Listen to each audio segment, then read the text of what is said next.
Ia ile so fa manu malo le Yesu Kiriso le nei tula fiafi e fa tan fat ile pa ia mal manu fo tanto tru ile so sunga fa fenga mo la to fo tua tina ne fo ile pa io nei matua matua o lava se o mai tato po kala mil ne fiafi e fa tan fatu le so ata mo Kiriso mo to malo le so fo mo ia malo le langi matafi malo le langi malo fo ile on sa I tute ma fai ba pe ona to fi ai tato ame pele nganga o whaftai I le tua wa o ia lava sa tai mua lo tu so I fua I le whengai fo I tiu te whai o le nā fwoi pa yaso mai ia le fwoi lau tātou sāwalia le amatanga o nei fwoi pa yaso ia e ave ale vi inga mal whaftai I le tua whawhelo ia tua whawhelo ia tua I le sofa manu malo Yesu Keriso le Nasareta ia mai se fo I le whawhelo I whaptoa I le tanto au whafonga mai Samoa ia lo whapeo na sila fo I ia mai se fo I le ofisa tu tonu fo I le tanto RCTV ia fa tala fatu ia te tole ne fiaf ma lo so fu mo ma lo fo ile o no ile tu ile na fo tu o le tovine pe no to o nai ia le o tato o mai fo ile tato por kala me masani fo yo fiaf yo satitas ia le o mato ta pena fo ia wa se upu fo la e mori me sina fe au ta o mo tato ia fa mal se fo ia wala tato fo longa ile ngatel ni va yasu ia lu tawina I pe tato o tato ia ile savalinga fa le nganga pe on tato ia ai ola a matai tatou I talo ia o tatou whaasolo tu I lea inisi o vaenga o tatou por kalame le fiafi. Lo matou tamai o le langi, le atua le tama, le alo, ma le ngana pa ia. Vi whai o matou loto I le nea fiafi, whamanuina lo suafa pa ia. O lau o fio lava le atua e ana le nei por kalame. O lau le fina ngalo matou teo mai, matou teo atu fo I whaasolo langi e tala I lo suafa. Ina ia latou talia la o fio le atua le ola. E vea mali I ma whaola I o lātou o langa. Le ua mātou tā pena ai le atua le ne fiafi moli sina upu wha malosi I lau whanau.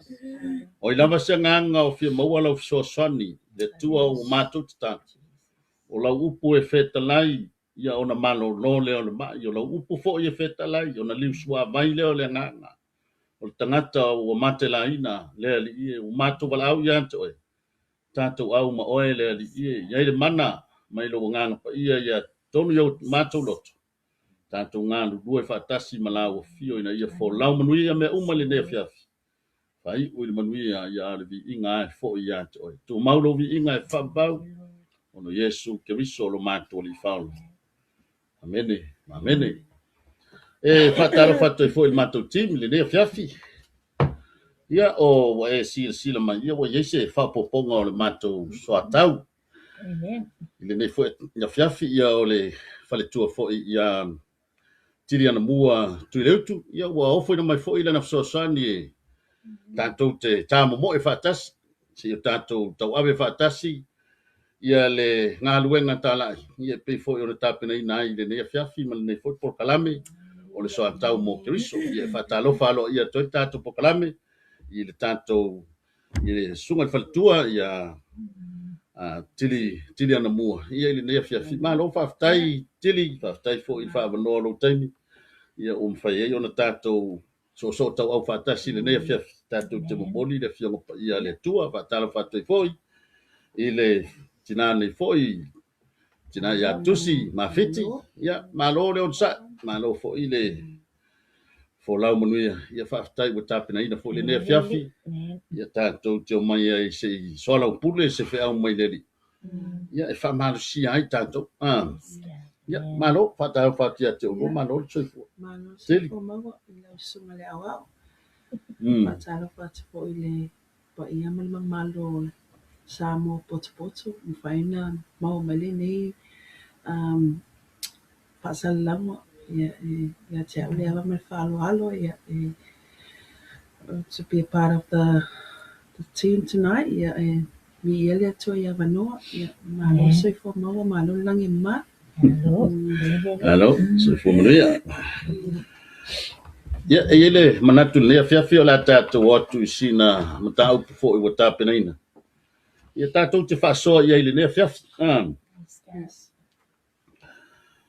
O le tātou mataupu o fa'aulutalaina i lenei afiafi o galuega lilo a le agaga paia galuega lilo a le agaga paia o le tusi faitau ia o le a tatou atu lea i le tusi o le a mau mai lea i le tusi galuega i lona mataupu pelua ia po galuega le au apostolo i lona mataupu pelua ia a o faiupu ia o le fasulua aga'i atu le fasulfitu ia ona i faiupu ia ua filifilia ia fai ana iai se talitalanoaga fo'i lenei afiafi ia e tuuina atu i le faletua iā teli ia na te folaina le fioga paia fo'i le atua lenei afiafi le gaga ma le fa'aloalo Tai.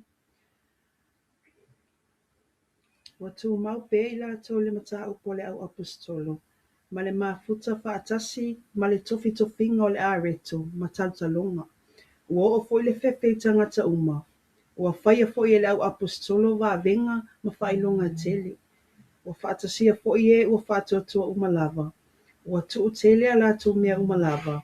Ua fa'atau atu fo'i o latou fanua ma oloa ma ua tufatufa le tau o ia mea i tagata uma. Ua fa'atatau le mativa o le tagata. Ua latou na nofo pea ma le loto gatasi i le malumalu i lea aso ma lea aso. Ua tofitofi fo'i le areto i lea fale ma lea fale. Ua latou a aia latou mea e ai ma le fiafia ma le loto fa'amaoni.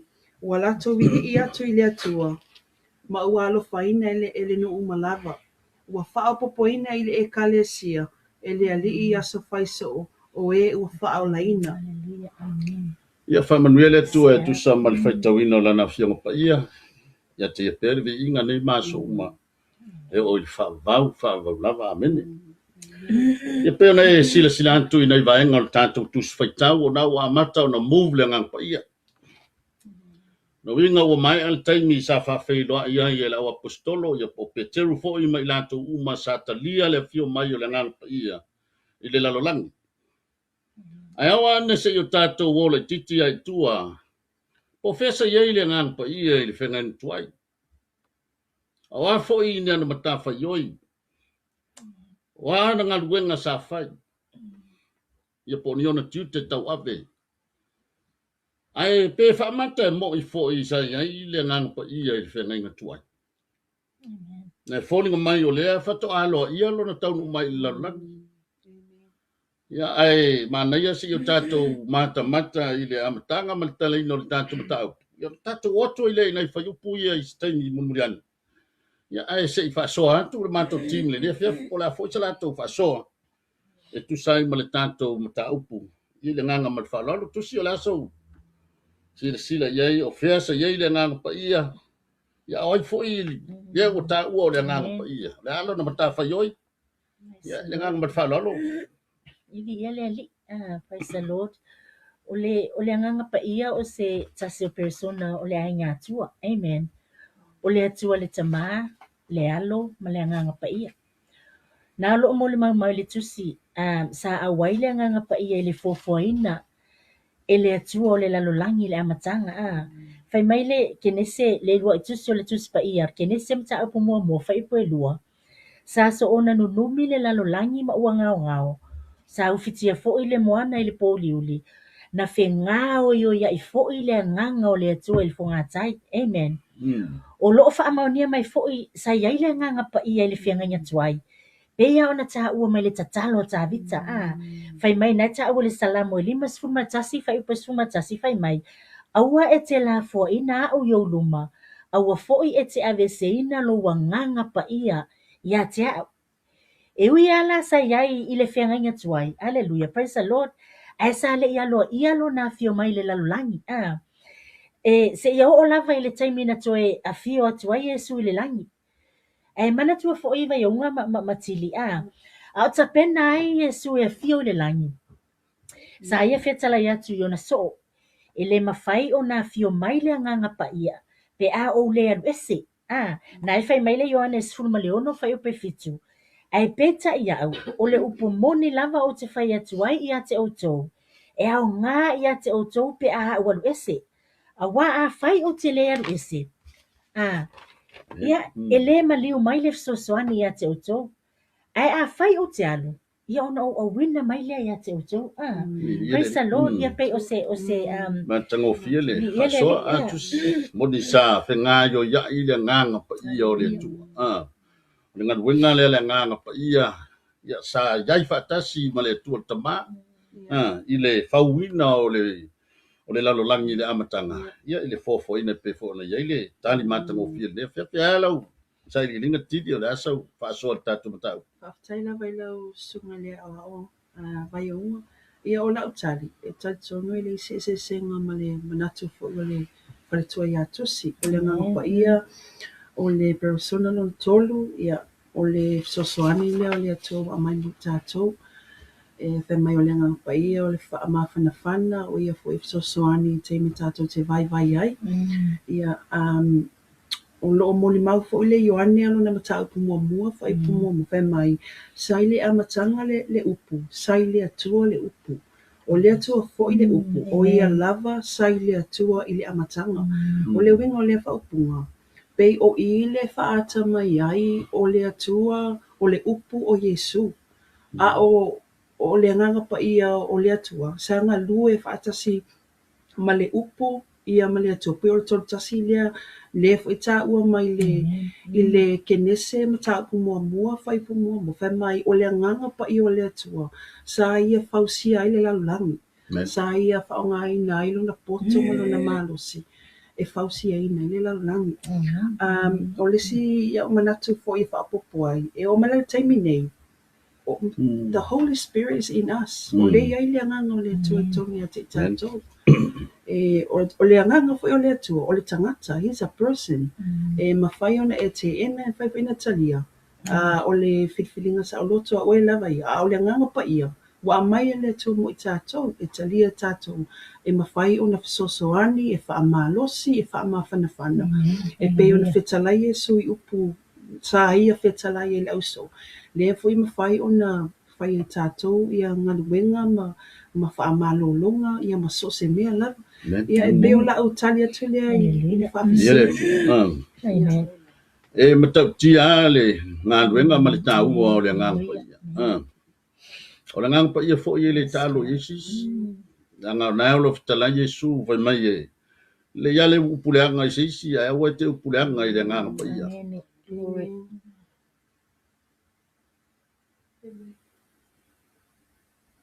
Nanga i le mana.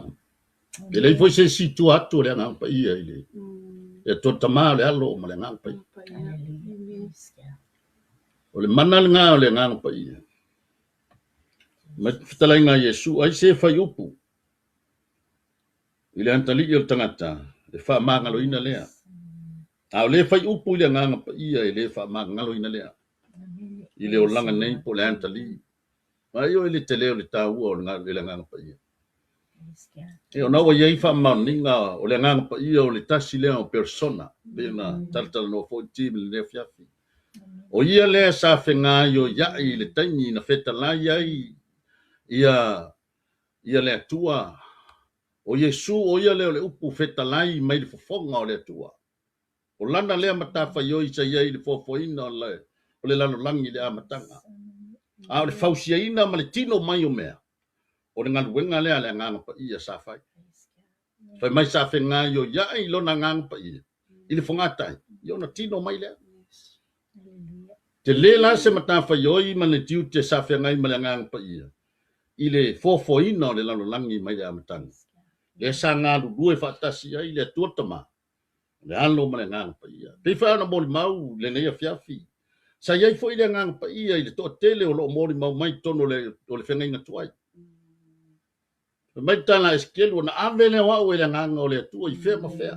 Whea vea i solo i le nganga o le tua. Whasino iei le mea. Whasino iei le whaalinga. Whasino iei le vaenga. Hallelujah.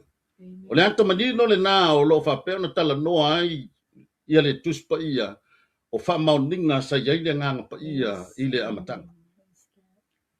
I le whio mai fo i le nganga pa ia.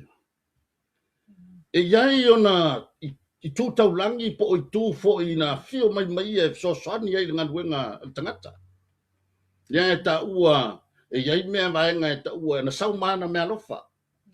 ta ua le fa pe o me halofa ale ngang pa ia po o the gift of the Holy Spirit ia foi vaenga o ta ua o fua o le ngang pa langa ta ele ma fai on tanto lo atu le ngang pa ia i tonu o tangata se vanga na wan minoi mai tangata ile to nga nga yo inga na ia ona fato ai lo le se vanga na fo fa nga ina lo langa lo so i fuanga ona ma lo fo i tangata o fea le tu ia o le ngang pa ia fai e vai ma wao pe fai o ma apostolo pe fai fo ia o a fo di ma lo fai ia tau ma lo for fa ma lo ma i pole mai si fai va venga o ina fato atino ma ia le me ta ole o ma lo fa le ngang pa ia mai se fo ina fo le ngang pa ia le fai dai do me ta ole lo fa pe a fai le fantino mai fa lo tele me la ta to va nga le ta to tim le fe tele lo o tina tusi o e matua ni fua le ngang pa ia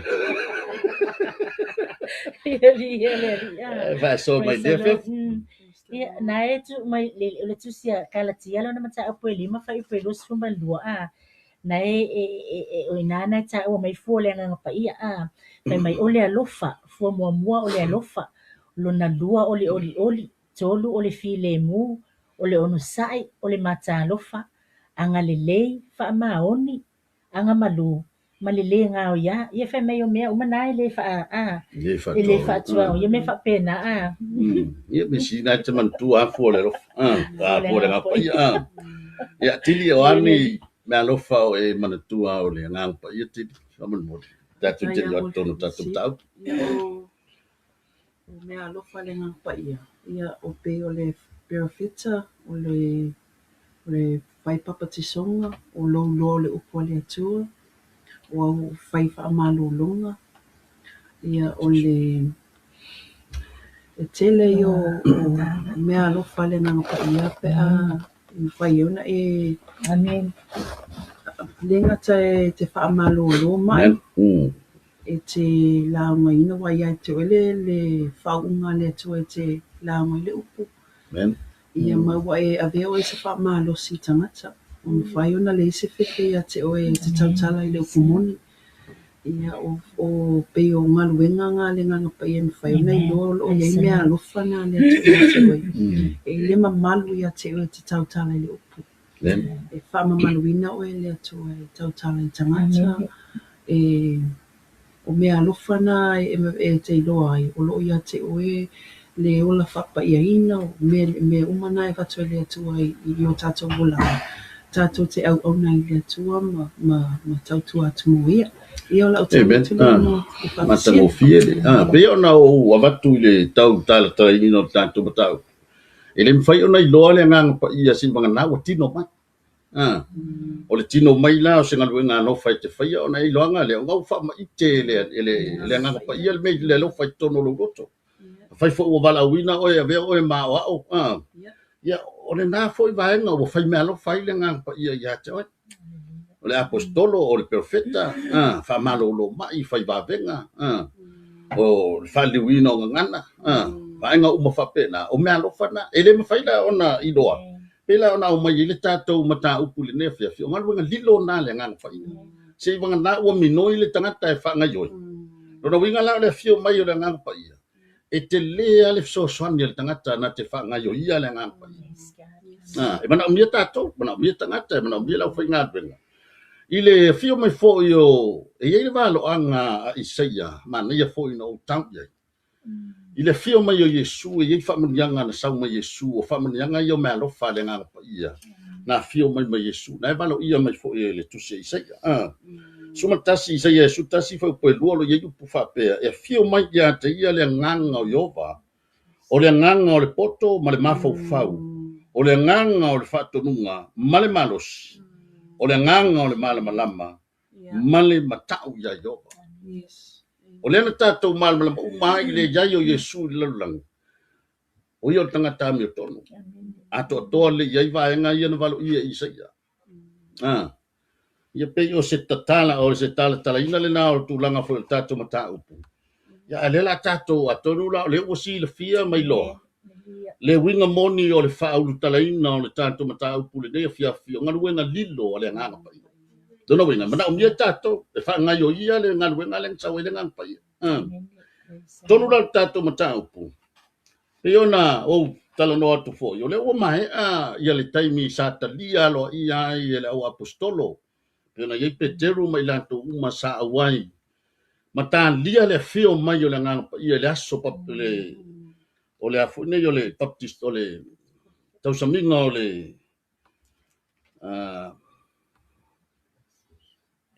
o Pentecosto, tau saminga o Pentecosto, tau saminga o Pentecosto. Taimi le na fio mai ye le ngang pa ia. Ta lia e Peteru ma le au apostolo mai lato uma sa ia. E ye vaenga matautia sava ai le au e lato na mata matatu ma lato mafai ma mori mau le matautia o le fio mai o le ngang pa ia. Hallelujah. Na pe ona ye fa mai o lato va ai i lau fai vafi. Fa mai o lato lunga me pe oni lau fai vafi o le fa tusale na o le mana. O le mana le na o le ngang pa ia. Le ngata ile fa mai o tala no mai tangata i le i ngana ese fa tusal baptisonga le ngang pa ia. Hallelujah. Le la o to ai tonu u le ngang pa ia. Wa amata fo ila o ngoi tangata. Ila ona utala no atu. Ele mfai ona ilo le mana o le ngang pa ia. Se vanganda o minoi tangata e fanga yoi. Amata lo le na tulai Peteru malaunga le upu. Fai mai tangata wa. Fai mai tangata sa iai malato mori mawina. Ina wa tau tala tangata ngana ese. Fai mai wa o ngange kangaka ya wainga. Atali Peteru ina wa mata mele la unga Peteru. Fai mai le aie le ona na o ila tau ia o papatisoina i le ngapa ia. Le ale tulanga sa iai. Umane le la unga Peteru. Fai tau tonu wafe ila tau sa whalaina. Ele o se poto Peteru. Ele o se malosi. Ele o se atamai o Peteru. A ole mana ole ngapa ia. Ele ngana ole ngapa ia sa tau tala ai Peteru. A ole ngapa ia foia. Sanga lue tutono loto tangata sa whalongo. O inata tau te ilo ai le mana o le nganu ngalilo le ngapa ia. Le la ua whaolaina le toa tonu wafe o tangata. Au mai ai lola ia tono le tatou matau. O le asa tatou mea whai tangata ne u whaolaina. Le o mai lo Peteru ma le au soo mai la tau sa la tau ngalu lua i le fola ina o le fionga pa ia le tu. O le tatou la tau mea le la whai. Na o tala noa mai lo whai upu e peon filifilia le nea fiafi. Whai mai wa tū mau pēa i la tau i mata upu le au apostolo. Mai nga mō mua le nā. Le la watu wha soa al mātou ti. Po le asa la tufa o ani vaenga e ta ua o mata upu le au apostolo. I ni solo minga o lo tala noa whai mai o ngā le au apostolo. Ya. Tili te isau no ia po le asau. Amen. O ngā le au apostolo iana e le whaatusa o le o tala. I le tala le pe ona maole le whaipuna e tosu mal valu. Pai mai ona whai atu leo Peteri ata i lato. I nā sala mo ia. Ma ia taitasi. Ma papa tiso ina o tau uma i le swafo i ese keriso. Mo le whaamangaloina o sala. O mata upu ia le au apostolo sa mawhai ona le liu loto o tangata e to o tolu afe. Na mawhai ona ngausi mboa o tio la tau loto e abatu la tau bola mo le matalia whaotang. E mai ia sala mo, mai ia taitasi mo o mai e papatiso ina le suafa manu malo i ese keriso. O mata upu na pe fwena mo le mau Yesu, atu e whaio no uma maso. O e tele o upo le awhiango pa ia, o lo o mo le mau wai le ia mata upu ia mana o Yesu. E mana o tatou wola i le finangalo o le atua, e pei o le salamo, o toi whaia ia le o langa tuai, ai fulitua i meleanga, ia e whaasanga ai o mata e whaia le finangalo i atua. Fear God, e pei i le atua, o lo tau whaile e fia i le atua, whaua i le atua, talo ma ana pongi ma whaamasani le o langa whapaia ina, whaatua, ma whaamasani ngā luenga o tau mawhai ia le tala no mai ai ia Peteru. A tu ulale soifuanga le tato iai. E pei e fōlinga mai. O le tele i o o ngā le leia le anganga pa ia e o loo ngā lue mai, o loo whianga lue mai ati, ta loo ngā lue mai ati, ta tau taimi uma. Mana tō whai mai Yesu te tala whai toa, he's knocking. O loo tam whai lea toa e Yesu te tala whai toa, a o oe lawa tam whai te tala lo loto. E a watu le upo le toa ia toa e ma whai ona ia talia le anganga pa ia le toa. O ngā luenga lana o mata upuna le au apostol sa tau fai sa a o awina ma a watu le moto tangata le na mafai e le liu ia loto tangata ia le wa mafai una fa o laina pa mai wala to tofi ala to a reto o tatalo wala to fellowship wale ise fefe o ia la to le fefe wa matata o ia Jehova e pa mai wa fai a po iwa venga mafai longa te tele mai ma ua whaatasia e ua whaatatua uma ua tufa tau me tangata uma whata tau le mativa o tangata ia e tele ama tau upu e whia tala nua ai e pe o le tali tule mana whaftai tili de paso tusi la sau faso i le vanga whambo Ia le li se yo fa popo atu e tu sai ma sa ndanga le so lo vaenga mua o nai ta ua ile ta to fa upe fast fuma lu ya fa me o le mafuta fa atasi ia le li o le nau ta inga le Yesu ia ua ne tu ua le mafuta fa atasi o lana fana le matai o sfuma le valu fa upe lu sfulu awa o le mea lea awa o le mea ua fa poto ai se to alua po se to tolu lo wingoa o te yai fa atasi ma ila to amen mafuta fa atasi e tapua ai ma vivi i le atua e ma fe fa ma fana i le upu le li fa mele mo moko ni tolo nam ta opo sfuma fa po lo sfuma le no le nei le au so e pe fa pe fea pe a o to poto o tofu o to ma le pese wa yai le mata upu wa yai le ngangana wa yai le faalinga wa yai le faamatalanga ia faia mea uma e wai i le faamafanaina ma le vaenga fa mai fa vaenga lona lua fa mai ole i na fa ipo fa suma lua ole tufinga le areto o se tasi le nei o sauninga fa auro na tapena ina le atua po Yesu o le sauninga o le faamantunga aleluia pe ona ta ua ile mata ile tato mata upu sa fa atinoina le auso e ao lava fo ilaia te tato o tangata kerisiano ona tato fa atinoina le vaenga le ya sa ta ita sposa ina ia tato mana tua i pea le ngaluenga alofa na saunia le atua mo tato e ala le maliu lo na alo Yesu Keriso mo tato wanga sala na ta ua le mo morko nito mata upa suma tasifa upa lua suma le no fai mai awa o aso malava tau te ai le nei areto ma feino le nei ipu tau te fai loa tuai le maliu le ali se ia fio mai o ia amene ia male vaenga lona tolu o te fai me o talo talonga o le vaenga le esele matango fie e sili ona taua o le fiso ta inga vavala lata le ale tangata ma le atua o talo talonga ia sa fai le vaenga le atili ma o le fono tatalo amen o le fono tatalo o le kalesia ma le au apostolo e esele taua o le au wai fono tatalo o le kalesia ia amen le anga praise the Lord langa esele mata o tia o le mele sa tupu ya Peteru o le tala malama fai mai o yai Peteru fal pui na ta o nga luenga no na mata o pesfuma lua fai upe lima fai mai o leo ina Peteru le fal pui ua faia le fot le tatalo fa atawa na le atua ale ekalesia moia amen hallelujah praise the Lord o le ale tali o le fot tatalo le ekalesia Hallelujah, praise the Lord. Fai mai wate te ia le kalesia. Ile tu ia to Peteru fai toa. Fai mai wasaule tene titi. O le ngol tene titi o rosa le ngol tene titi len sawe. E tatala fai toa. Fai mai le tala tene titi. Fa lungo tu le leo Peteru moe la toa. Wata moe wata watu ile kalesia. Ma fai loa tu ile kalesia. O Peteru le fai toa. Yeah, praise the Lord.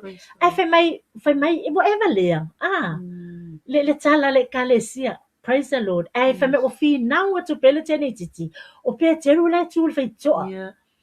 Haleluya. Hallelujah. E matua matautia ale me na faia de vavenga na faia le atua. Praise the Lord. Sa matua le tali tonu fo ile kalesia. Ile mea na faia le angelo. Esea ole mana o talo sanga. Ole mana o talo sanga. Praise the Lord. Ole Samoa ele e se me faia tai le atua. Le ai, a tātou ta talo ma le whaatawa anau, ma le loto e tasi a toa ma le whaatua tua. E tali mai le atua. Ea, praise the Lord. Pea o le tala leia Peteru. E se fo le manai o mafutanga pe a whai te tono le kalesia, mafutanga te talo. You know, fo le e iei mana onga, o le awala fo ile a ese tangata e mai, le tu watu whaatasi le kalesia i talo sanga. E tali le atua i ona o lea, ona o le mana o talo sanga, ona o talo talonga ia e whai te tono le kalesia. Ia o se tali atu lea, praise the Lord. Ia le ali, praise the Lord. Matango fia fa so, se foi fala tele, ia matanto vai o le wingo vai ngale o ta ua o mata upu ia po o ngala o apostolo. Tanga i lunga i le vai ngana e fa su tasi o mata upu lava lea ali o mai mata upu filia ne fia. Fa mai ona papa ti soina lea o e na talia lana upu, male fia. O lea so fo i o fa popoina i pe tolu afe tangata. O le luai mata upu la le o apostolo. O le o ina o ila tau ne o mai talia fa tanga. Langa ye le fa tolunga Yesu na fai ye le o apostolo. Na ta o mai fa upu los fulu o le manta yo e los fulu le van. Ia o to o atu ia te ila to. Ia tausi i me uma o fai atu ia te o to. O so senga nga foa e fa to atalia fa tanga. Ele fa pe atalia lo ko ro le haru fa kanya ngai. Le le ka ko nga luenga tau ave. Ta to ia na laio na talia i la to nei fa tanga. Ta to o ta po ele ro le langa fa to tua. Ta o te ia ele te i lo tanga ta talo ya langa i lo o tala no ia i fa fa talo. La fo le ta o talo la so tanga talo. Ya o tanga tale fa to o le va ngale le te mata ia fa mai ta to mata upu. Wala to no fo pe le manu. O le mele o fai. O le o tapu ele o langa fatua tua. Wa tapu ele so tanga o le tangata le male tua. Langa fo o le o mai ele taimina o mai tangata nei fa mai wali ua o lato loto. Wali usua vai o lato loto. O mai le fai a Peter. Male o apostolo le ase mea matou te fai a. Vai o ele sa e unga ele nganga pa ia o loto tangata. Ele ngata o le tala noa to Peter, tala noa ele upu, ele mana. A me se fo yo la wali sua va ye loto tangata. Nala li ua lo le loto tangata sa do fai a Peteru. La se me matou te fai.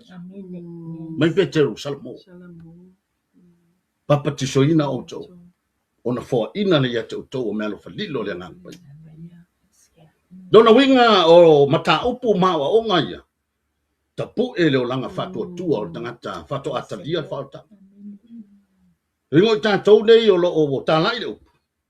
Heo se whea au tā hua ale mo tātou. E jeila tātou ngā luenga whai le ngā whau. O tātou te wha whai lele ina le ngā whau. Ina ia mawhai ona matua i le matua wha le ngā nai tala roa mai pia le apostolo Paulo. Ao ina matua le tangata i le matua wha le ngā. Ona ewa ai lea wale toi tau whaatonua. Wale mawhai on toi tau fia me le lei e tau whai. Uma kule me le lei, kuma ia kia whikaria o whai meanga.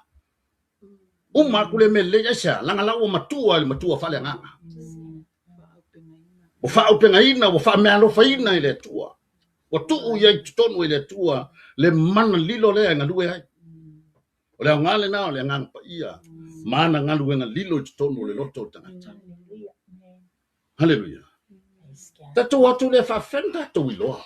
Le la ua matua tangata. Langa nai whaso solo ma yei tūlanga o tatou matau. O fo i le fefe i tangata uma. O whaia fo i le o apostolo va venga ma whai longa i tele. Whamele o fesili, whawhen tatou i loa. Le ngā luenga lilo le ngā pai.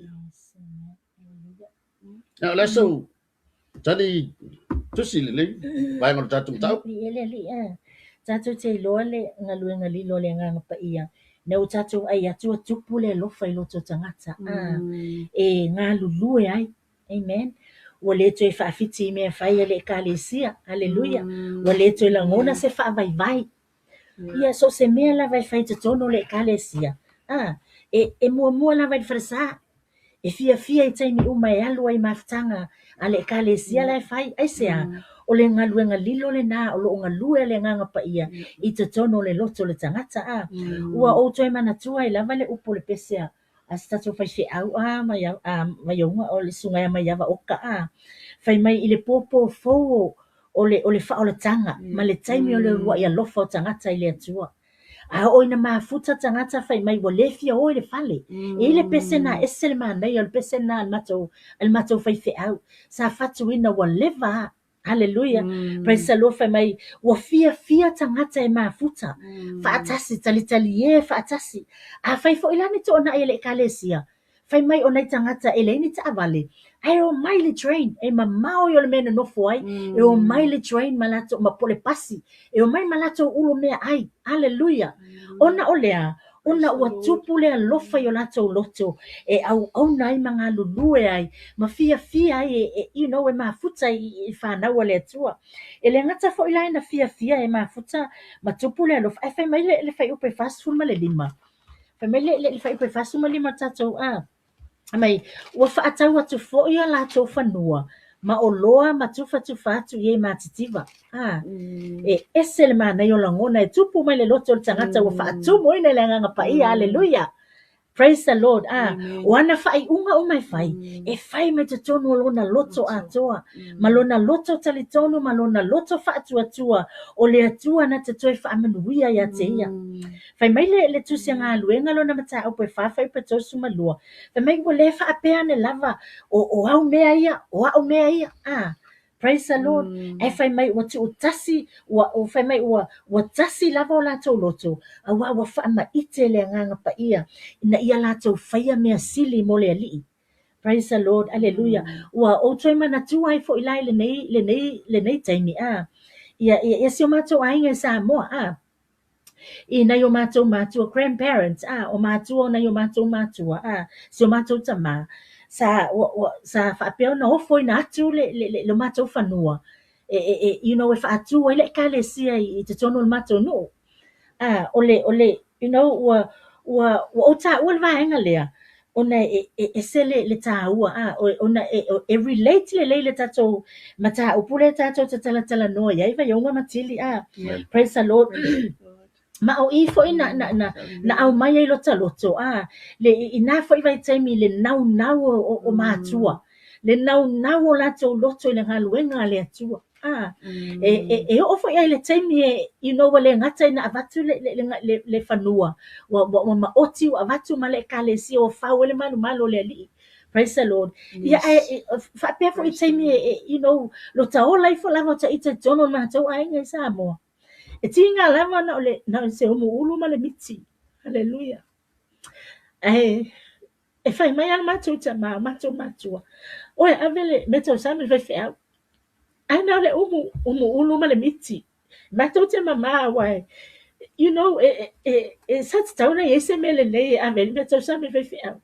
Au mātou mātua. Whai vai o mea tātou te ai tau sami vai whea. Mai le loto nau, le loto fia e tausi whawhia ngainga, ngā lulue fia e whaile fina ngalo le ali. O te le whapeo whailo atu nei mea ona ai, o te iloa, te leo tātou tangata, mā tua awa mabai, sa whapea no e o ale taimi nei, o lo iai o lato wa ngā lulue ngā le ali. Praise the Lord. Ia pe o sa whaasoa atu le nā le nei, afi, hallelujah. Tidi o mea lau whaasoa ko le aso. Ngā ruenga lilo o whawhiona I loa. Amen. Hallelujah. Ngā ruenga le ngāng pa ia. Praise the Lord. Tai lava ia o no sina manatu e whaapopo e le manatu e palitu e atusi o te iloa le wakawa o mai tusi le le mātaki. O le ngaluenga lilo o me te iloa ai ua I le suinga I le o lango tangata. Ua ngalue mai le nganga pa ia pe o le file mu, o le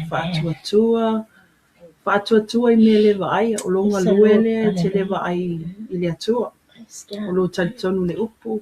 o le alofa, o le angalelei, o le whetausi ai, o le wheanga lelei ai, o le Hallelujah. whaapale ai, a vea oe le tausi ele file mui tunu lau ainga, o le loto ngatasi pe ona moli mauaile tusi o lo tatou whaitau e nei fiafi o le loto ngā tasi. Tasi le me e sele tā ua i te tono whaalaputonga tono ai. Hallelujah. Iai lo le loto ngatasi, ia vi ia le atua i le nganga o le atua. Mana o le atua ia te i tātou loto ngā tasi, loto maulalo o le alofa, o le wheanga le iai, ia maua tufa atu mea tangata matiwa, wa le manatua oe ia oe, matua e koi whaitau o tuspa ia, a wani e manatu wana o oe, ai e manatu isi tangata. Tufa atu mea tangata matiwa. Ma i o tau no nofo whaatasi, ma i fia, ma loto whaamaoni ma vivi i le atua. O mea tā ua ia na umaua mai le tusi lea. E whaamanuia ina i fo ilo uloto.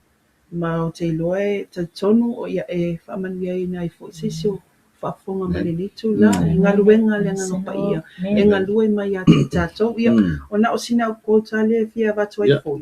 Wha mai le roma e se fulu o nana whaipa se fulu. Wha mai a wā o le loto e tali tonu ai. E o mai ai le ami o tonu. A o le ngutu e tau tino ai. E o mai le ola. E pe o i le ngā lue mai le ngā pa ia o le atua. E mawhai e ona e matau ai le atua. Ma e whai a uma mea e mana o le atua. E whai ma e alofa i stangata, pe tausi ai, pe wha mea ngalo ai. O tuwha atu lo tamau ainga. Watu i le atua lo tamau ainga. E o sa utali atu le whaafisi. Matango fia whaasoa. A e tanga i o nai au i ili mai nganga wenga dilo le nganga pa ia. E le ngata whai mai ua o fo i le fefe i tangata uma. Ua whaia fo i le au apostolo wa venga ma whai longa i tele. Le sa tātou tala noa o a mea lofa le nganga pa ia. Mea lofa le nganga pa ia o nisi e whai wa venga. O le alme le utupu i. Le unga loi, le unga yoi. Le u whaatino le vele, le mele o le whainga o wa venga. Hallelujah. Mea lofa le nganga pa ia. Whai mai leo whai upo e whasu lima. Ua tu tele la tau me umalava. Ua whata ua tu fo i o la tau whanua ma oloa. E le ngata ua whata watu. Whai mai ua lantou tu whatufa. Ia mea i tangata uma ua whata tau li matiba. Whatau li whanua. O le whanua e piko i siri kaua. Kia whamasingonga le whai kako whanua i Samoa. O ngai leo se mea e son kua i sisi. E leo o mea mea ta ua o mea sina le turu. Ai vai o ina matua le nganga pa ia. Ma wha matua ina le tangata ina ua poto mai le nganga pa ia. O le ane ta ua o le mea lana te ilona lima e tu watu watu. Fua i atu o le alofa. O le the fruit. One of the fruit. Fua i atu. Mo e matitiwa. Mai lea, ua lato no nofo pea. O le ngaluenga fau o le whaawau. Te lo o le mele tupuri me ta o le oli oli. O le oli o le mea tu mau i tutono loto. E mwhai me fia nge ia whangongo kai au.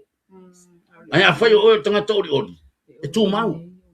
Whai mai, ua lato no nofo pea ma le loto ngatasi. I le manu. I le aso ma le aso. Ua tofi fo i le anreto i le fale ma le fale. Ua feanga le ia. Ma vai o ele minoia le ngana pa ia. E a whai le o tātou tangata ianga le ia tu. Well, i le lola e tātou po whawhio no minoi le ngana pa ia. Ngaluenga lilo na le ngana pa ia. Ona whasot solo mai lea i le vaenga muli o tātou matau. E sele matanga o fie o le vaenga lea, le whai upo whasu fitu. Wa lātou vivi i antu i le atua. Ma uano whaina i le nuu malama. Te loa inga luenga le lei e tātou te whaia, e ruanga le lei atu, awe whanua. Fia e alu whatsa, fia e whaatino inga luenga le lei tondo le kadisia. A umani me le lei te whaia. Na sau le awe le vi inga i le atu. O lato mele le na whai.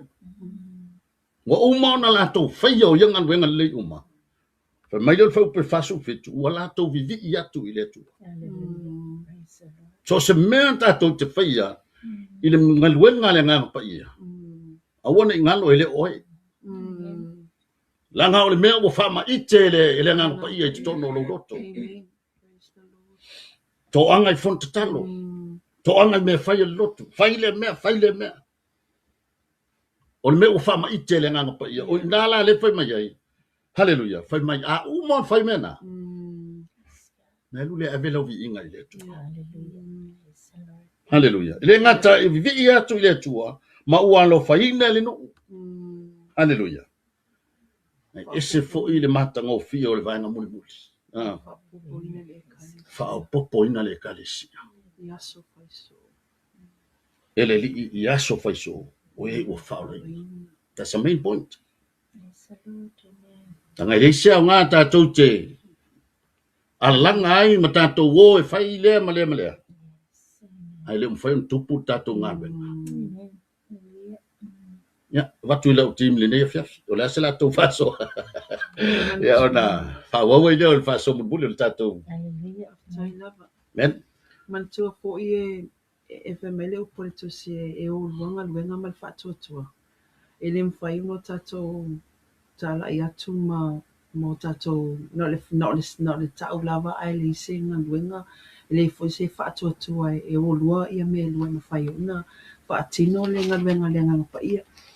Ia e tā ua le lo wala awa tu le ngā pa ia wa po ila e le ise me mawhai o tātou pe au no mo le ngā pa ia. O le ngā pa ia e au maia le file mu. O le ngā pa ia e au maia le oli oli. O le ngā pa ia e mawhai una whaasa o loto ina o e mai whainga tā ma pua ngā o lo ofisau ina I lo o langa. O le ngā pa ia e mai a filfilinga le lei. O le ngā pa ia e whaasa o loto ina oi. O le ngā pa ia foi. He speak the truth. E watu ia te ole upu mone mwhai una whaia me le mo lo ainga. A wā a e wha tatou won loa le I se situlanga wha pe e whailawa na o tatou a tatou whiwhili. Ia e le ma whai una manuia me pe a le a pe au no malenga pa I o le atu. Amen. Ia o sa wha popo atu le I le tatou tau pule ni tula fiafi. Praise the Lord. Mana ia yo si fai upule na se tue fa mole ati fai upule na fa suma fitu. Fai muli na fe. Wa lo faina le no umalava. Wa fa popo ina le ekalesia ele I yaso fai so. We wa fa ola ina. Amen. Hallelujah. Praise the Lord. E selma na yo le sile vai ngata wa tele ile soifuanga lu tangata. Tupule lo fai lo loto. E mawhai ona e alo fatu ile tangata. Ia ona e tamu fai lea e tala. Ia tulu fa o tangata nata. Ile tangata na o lo walofa na e te mawhai e sefe mai le o langa tangata na. Mai whaafita uli mawhai ngata le o langa. O te mana tunga ia ala fo ile taimina fatu a o fa o laina ia wa. O le tele yo tala inga le kalesia sa o yai sa o awai yai a tapena foi la ona tapena stala inga e failo mamau mai ele au ona le tua le tai me fatino inai le tala inga le aso le halo le tala inga yo le Sofia ya me fa pena awa le awala le nganga le ina failo mamau mai le fe au ina ia tapena ia ile tangata tala ia e te alu te anapongi e te sa ili le tatalo fo le te watu ile atu le mana onga ona o le ala sa uni le tala inga le kalesia le anga mana o mia le au tala le fa unga mana le nganga pa ia praise the Lord ele mafai na e alu e fai fuata la inga no male mana pe ya le mele na fai e peteru male au apostolo praise the Lord o fo ila na sava vale tangata ilungo le awala ma fea ia fale o ainga matu i fai toa ele te la ngona se fefe ele la ngona so ta fefe le anga esa langa lena esa ili le anga pa i o le sua sa e tatalo ile atua sa e ana pongi matu ina atu le tala inga ina ia yaile nganga ole I lunga ya te tatou le au tala e te langon e ia tangata you know it's feito ta tala mai oka ia e whaawaka mai oi fofonga fia lau fofonga fia a ia ai feito ia nisi tangata you know for lele it's a faiatu e tilo mai lo o tangata tala ilo telo lele ya ia e fai mai oh yeah I'm so sorry we're not interested for lele you know ia le ois tangata e tongi mai feito it's a puni mai feito to ia e pawan me fai fa manuia le tua ia te lato e fo lele o tala inga o se mea sa sili fo na ofia e fai tala inga o fo lele taimi e te role mea sili na fia lo tope ia se anganga e tasi ua fao laina fo le fai mai e oli angelo le langi le anganga e tasi o salamo ia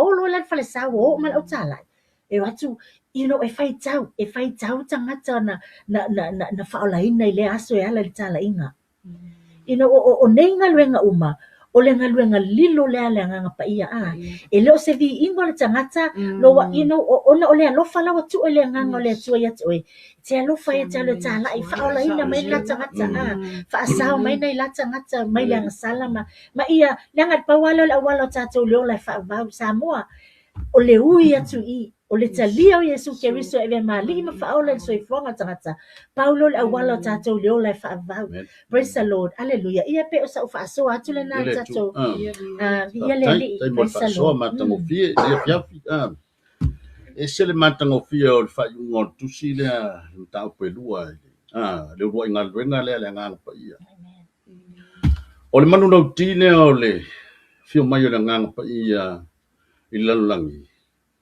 e tau to loina le tangata wanta la inga o le malo le atua na ngalenga fetanga ia Yesu i o ilona i le sivaenga fa mai i le amatanga o tala inga fa mai Yesu o tau ina tu o to i le ba o luko fe ai hallelujah ai fa mai le o le valo anga muri a Yesu ai le i tu walo na so o te iate o tau i aso malava e o le ngatanga.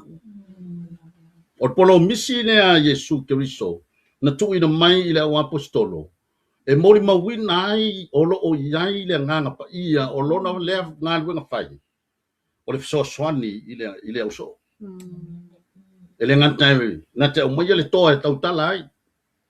Ngata o mai le toa e savadi ai. Yo whena iai, o le aslava sa o lava. I le maliu fasia o le au apostolo. Ona o le a. O wa tonu yo lato loto. O matua lo lato o la whale nga. A vea ima i lato o tai. O le tala le leia Keriso. Le ala o tu mai a te tato. O le tato assignment le whai pia. Tala yatu. Hallelujah. Ma naia le e kalesia le a Peteru. Na whai mai o le me utupu. Whai mai ua whao popoina. Ile ekalesia ele li yaso faiso o e ua faola ina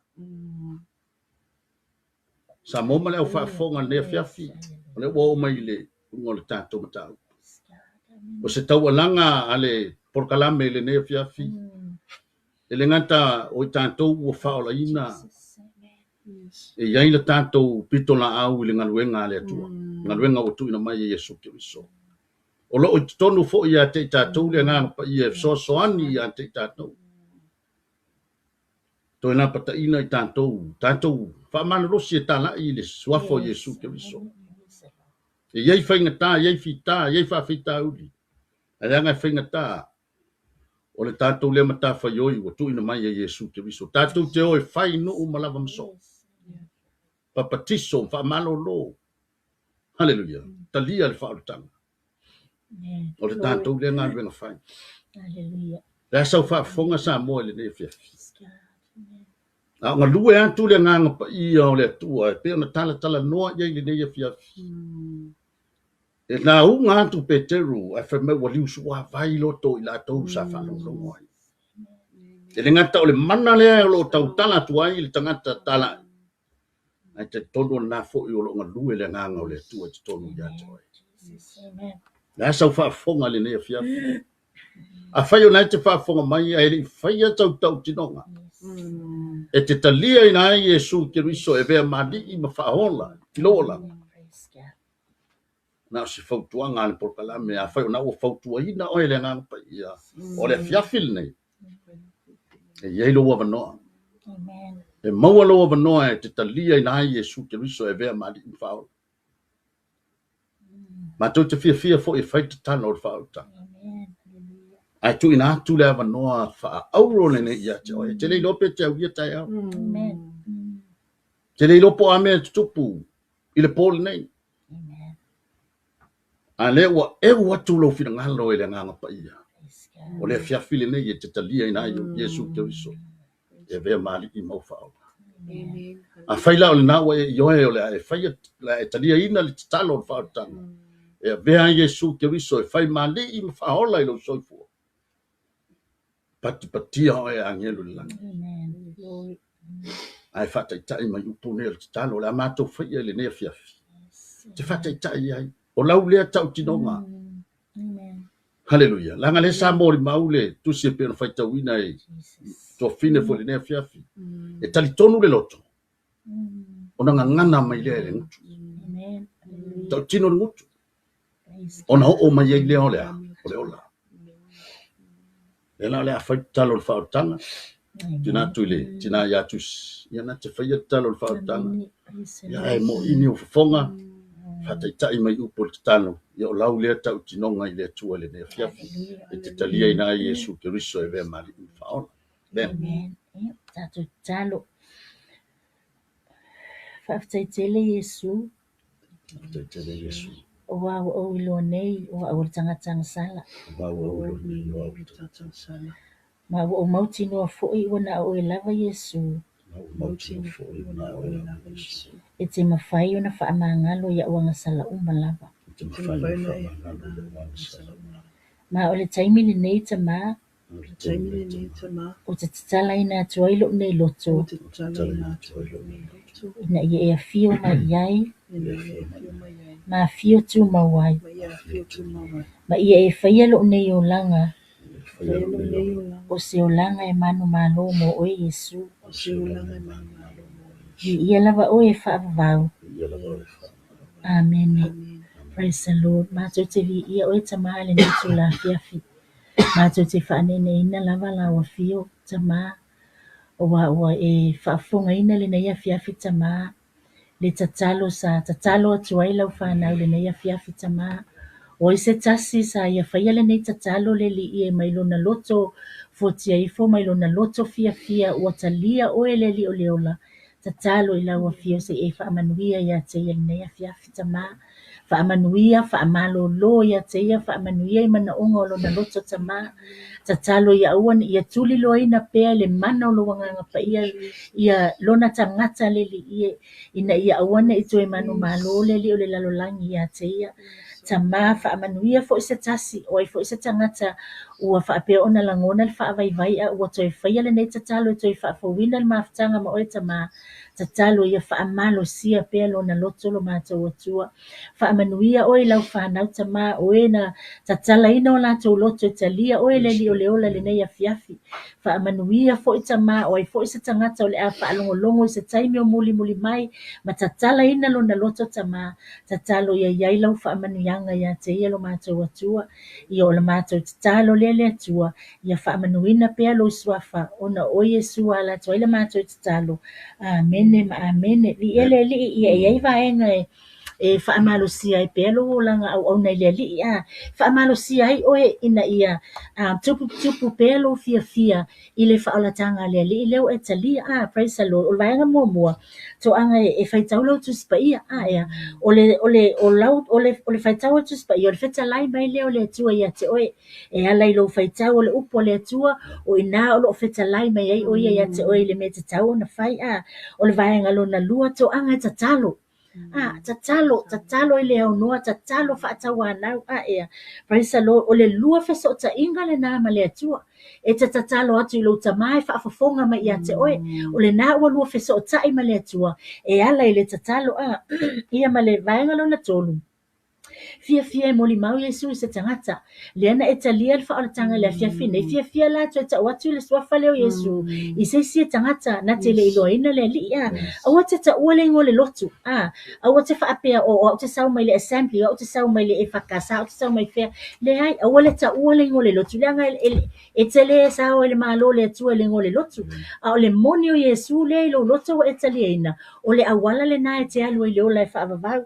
Praise the Lord. Ia male vaenga muli ia fia mafuta i mafutanga le whanau o le tua o isi fale sa o lata ane ate oe ai tele iulu fale isi fale sa ia alu ia inafa sa e whaalongo le upo le tua le launga ina ia na uona whaamalo sia pe wa famele upo le li e tupu le whaatua le tau longo e tupu fo ila le fia o lo loto e au ona i le li ma sa ili le whaalatanga le li leo e maua ia pe e ana te whaalongo pe le upo le li praise the Lord ia e pe o se whaamanuia tele lava le li ia te o tō uma na talia le whaalatanga nei a fiafi God bless praise the Ia le Lord tua ia te tonu le ia le au whaafonga ia le tatou po kalame lea i le nei fo ia fiafi mai di soa tau mo keriso ia mai Wellington e nei o le ato lo whaanga o tatou po kalame mai lava se tasi o whaafonga le nei a fiafi ia misi fo i la se teimi o le ai whaafonga ai i tatou po kalame le nei ia pau o se fe au mai le li ia mo le fe au mo tatou uma mo uma i tatou le nganga o le whaamarosi tau ave tanto le pito la au to fia i tanto le tua ia fa manuia le tua ile e foi va yaso mo no po kwa ia la tanto fa ile tano va teta mali ia la vala u fio fa fo ia le vi inga ma fa manu ia oe no ma to le o na ile o nga no ma to tu ma to ti fa tai le so son mai ro nga ia sa e fa le o ina le ia la sa vali le ne fia fi ma watu le mana o la u fio ele o so manto poto ele o so manto ilo ia ona le se no le ngalu na lilo le alo ngano mo le nga ngor fa tai la o fio tano le tua ia pele mana la o fio te fa wow le mo molino la o fio pa i se tasio mana o mia le nei sa vali lo ngato tama fa manuia i lungo le ne fo ia la ata i le Global Kingdom TV channel ma se fo ia le TV fo i se fulu sa mo lo fa peona fa wina le mo molino la saba ia i manui o la o fio ono sua fo Yesu Keriso o mato tano tua amen amen fa manuia le tua le ne fiafi ia ono sua fo Yesu se God fo bless Eleli